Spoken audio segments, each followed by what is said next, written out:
O'tkir rinosinusit kasalligida burun yondosh bo'shliqlariga dori moddalarini pulsatsiyalanuvchi ingalyatsiya shaklida keng qo'llamoqdamiz. Ushbu muolajani bajarish uchun biz Parisinus ingalyator vositasidan foydalanyapmiz. Ushbu ingalyator Germaniyada ishlab chiqarilgan bo'lib, burun yondosh bo'shliqlarigacha dori moddalarini pulsatsiyalanuvchi ingalyatsiya shaklida yuborish uchun yordam beradi. Hozir bir qancha tajriba o'tkazamiz va ushbu tajribalarda burun yondosh bo'shliqlariga Parisinus ingalyator apparati yordamida dori moddalarini qanchalik yetib borishini amaliyotda ko'rsatamiz. Ushbu apparat Parisinus ingalyator apparati hisoblanadi. Ushbu apparat O'zbekiston Respublikasida ro'yxatdan o'tmagan bo'lsa-da, Vazirlar Mahkamasining 2018-yil 23-martdagi 213-son qaroriga muvofiq dori vositalari, tibbiy buyumlar va tibbiy texnikani davlat ro'yxatidan o'tkazish hamda ro'yxatdan o'tkazilganligi guvohnomasini berish tartibi to'g'risida nizomini 1-bob 5-bandida ilmiy tadqiqot ishlari uchun olib kiriladigan klinikagacha tadqiqotlar va klinik tadqiqotlar o'tkazish uchun mo'ljallangan tibbiy buyumlar va tibbiy texnika ro'yxatdan o'tkazilmaydi degan qarorga asosan ushbu ingalyator apparatini klinik tadqiqotlar uchun keng qo'llamoqdamiz. Mana Parisinus ingalyatorini bir qancha qismlarini tanishtirib o'tmoqchiman. Ingalyator apparati mana ushbu qism burun uchun moslangan qism hisoblanadi. Ushbu qism dori moddalarini quyish uchun moslangan qism hisoblanadi. Bundan tashqari ushbu ikkita qism havo purkash uchun moslangan qismlar hisoblanadi. Mana Parisinus ingalyator apparatini ishlagandagi holati. Parisinus ingalyator apparatida dori moddalarini pulsatsiya shaklida burun yondosh bo'shliqlarigacha qanday yetib borishini amaliyotda isbotlash maqsadida burun yondosh bo'shliqlarini bir qancha modellarini shishadan yasadik. Ushbu modellarda hozir tajriba o'tkazib, dori moddalarini burun yondosh bo'shliqlarigacha qanchalik yetib borishini amaliyotda ko'rsatamiz. Mana ushbu shishadan yasalgan model haqida qisqacha tushuncha berib o'tmoqchiman. Ushbu model bir qancha qismlardan tashkil topgan. Ya'ni ushbu qismi burun dahlizi qismi va undan keyin mana burun bo'shlig'i va burun halqum qismi. Bundan tashqari burun yondosh bo'shliqlari, ya'ni peshona bo'shlig'i, g'alvirsimon suyak katakchalari bo'shliqlari, asosiy suyak bo'shlig'i hamda mana ko'rishimiz mumkin yuqorigacha suyak bo'shliqlaridan tashkil topgan. Mana bu yerda 3 ta model ko'rsatilgan. Bu modellar shishadan yasalgan, sxematik tarzda burun bo'shlig'i, burun yondosh bo'shliqlari, burun halqum qismlarini o'z ichiga oladi. Bu modellarning asosiy farqi shundaki, birinchi modelimiz burun yondosh bo'shliqlari tabiiy teshiklari normada. Ikkinchi modelimiz tabiiy teshiklari qisman yopiq, uchinchi modelimiz tabiiy teshiklari to'liq yopiq, ya'ni blok holatida yasalgan.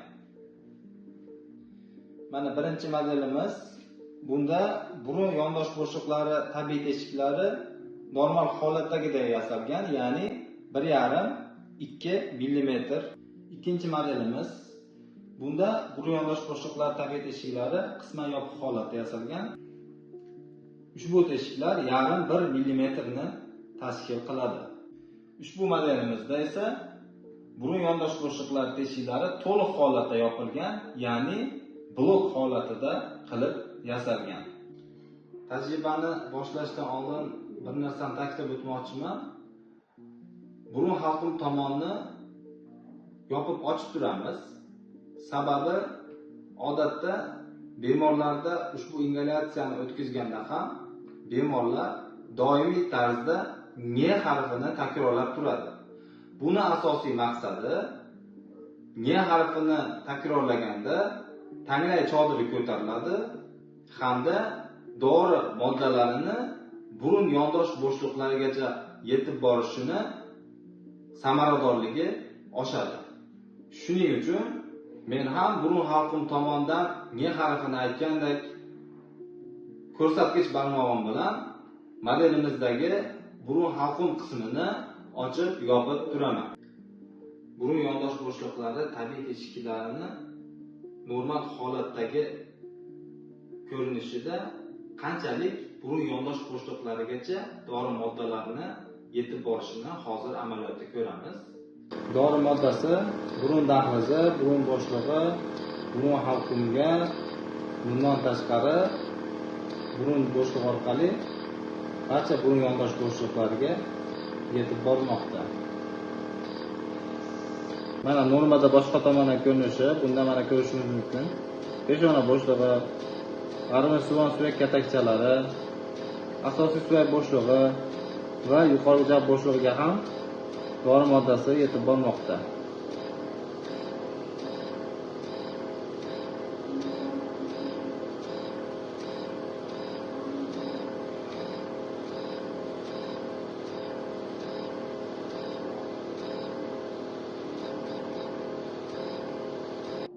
Mana hozir burun yondosh bo'shliqlari qisman yopiq holatda yasalgan modelimizda tajribani o'tkazamiz. Ushbu tajribada pulsatsiyalanuvchi ingalyatsiya shaklidagi dori moddasi burun yondosh bo'shliqlarigacha qanchalik yetib borishini ko'ramiz.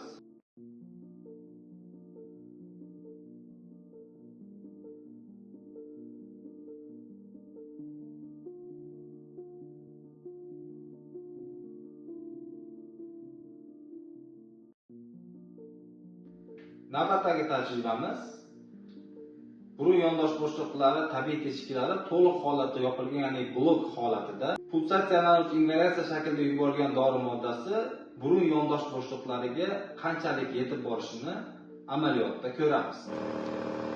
Ko'rishingiz mumkin, mana bunda dori moddasi burun dahlizi, burun bo'shlig'i, burun halqum tomon harakat qilyapti, ammo burun yondosh bo'shliqlarigacha yetib bora olmayapti. Sababi bu yerda burun yondosh bo'shliqlarida to'liq blok holati yuzaga kelgan.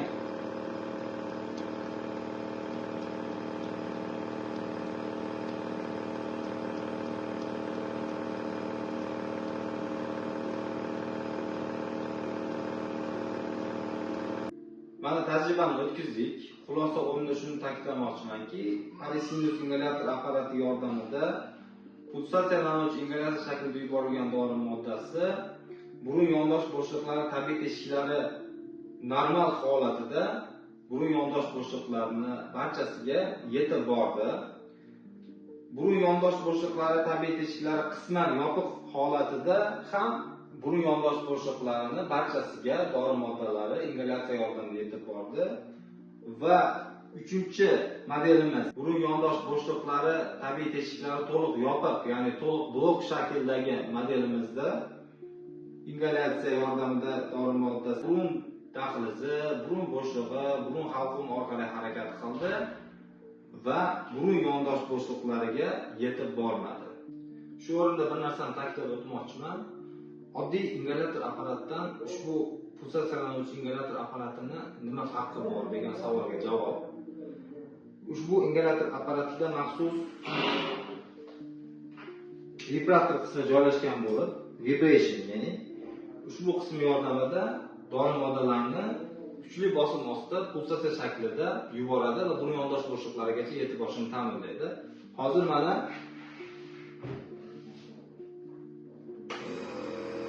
ko'rishimiz mumkin. Hozir mana vibration qismi bilan birgalikda yuborganimizda to'liq Parisinus ishlash holatda mana dori moddasi burun yondosh bo'shliqlarigacha yetib bormoqda. Parisinus ingalyator apparatimizni oddiy ingalyatorga, ya'ni pulsatsiyalanuvchi emas, oddiy ingalyatorga aylantiramiz. Vibration qismini mana olib qo'yamiz.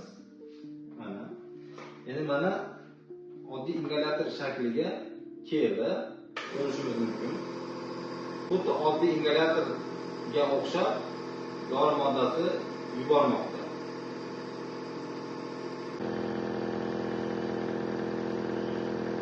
Ko'rishimiz mumkin.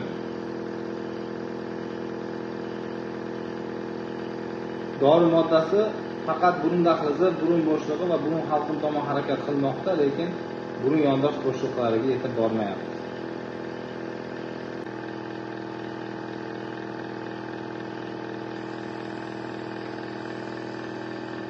Mana yana qayta ko'rsataman. Mana yetib bormayapti. Xulosa o'rnida shuni aytish kerakki, oddiy ingalyatorlardan farqli ravishda aynan Parisinus ingalyator apparati burun yondosh bo'shliqlarigacha dori moddalarini yuborish xususiyatiga ega ingalyator apparati hisoblanadi.